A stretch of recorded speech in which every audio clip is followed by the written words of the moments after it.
further proof that the Middle East is not oppressive to women. It's oppressive to men. Tribal court finds a 10-year-old boy for affair with married woman.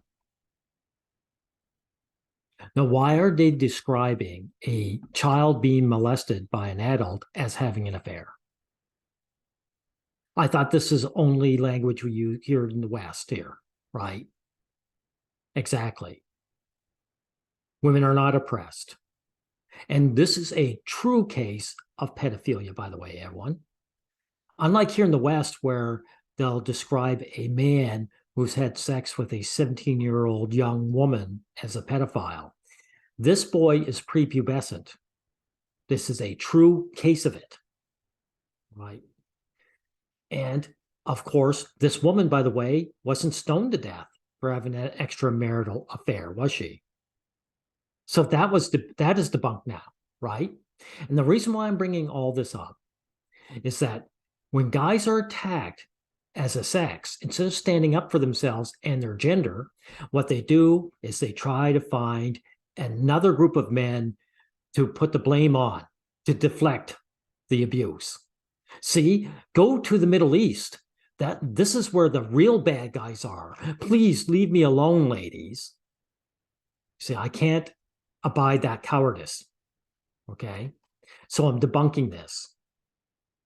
Now, a tribal court has convicted a 10-year-old boy of having an affair with a married woman in her late 30s. Oh my God. So this woman probably has children of her own by now. And ordered him to pay a fine of $7,000.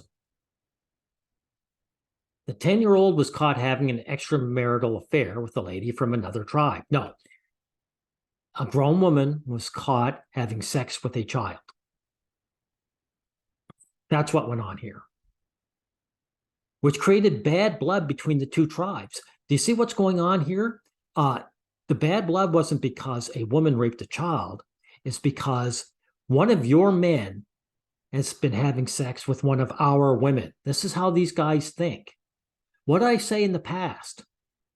That when a man sees a grown woman molesting a boy child, instead of getting angry with the woman for being a criminal, they get jealous over the little boy. It's really sad that this is male psychology, but it's there, okay?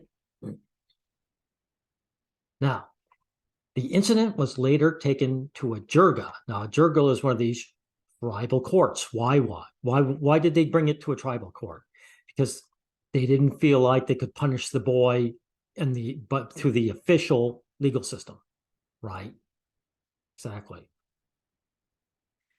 And the jirga ordered the boy's family to pay a fine of 700,000 rupees to the aggrieved side. Now, the boy's family is a part of it.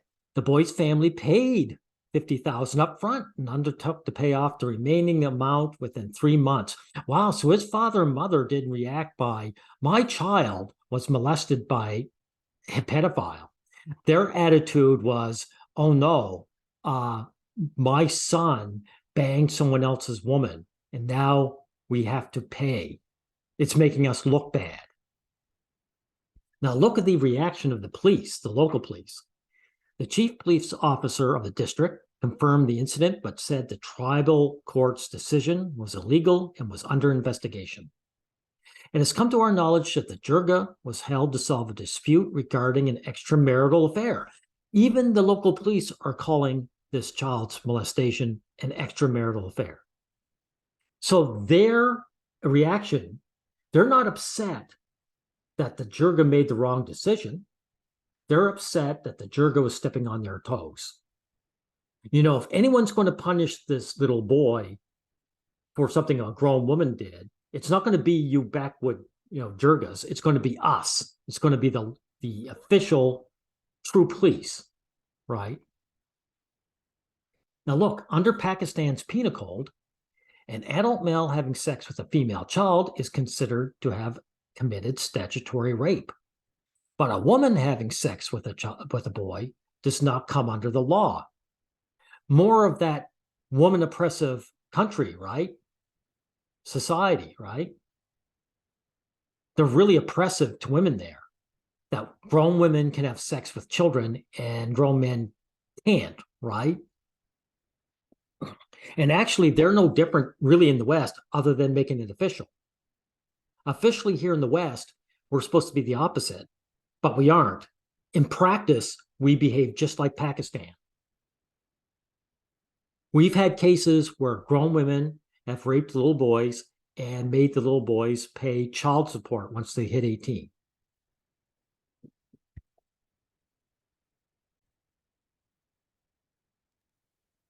Now, look at this. A woman, however, could be prosecuted for sexual assault or unnatural sexual acts, but she's not, is she? Adultery is also a crime, but rarely prosecuted. Right, exactly. So this propaganda of women getting stoned when they sleep around their husbands is just that. It's propaganda. Jirgas typically take the form of counsel of male elders assigned to resolve disputes. Right. So these old men who are supposed to be oppressive to women took a child victim simply because he's male and his perpetrator is female, and they're punishing him for it. That's really oppressive to women. Right. Now, that's all we need to say about this, but I'm going to end off saying the whole point of bringing up this video is that when you guys are being attacked for being male, you stand up for yourselves. You don't be a bunch of cowards and run to some other group of men and pretend they're worse and say, no, go after them. Please stop picking on me. That's what you do. You stand up for yourself as your gender. That's what happens. And the Middle East being oppressive to women is bunk and always has been. So we'll end it here.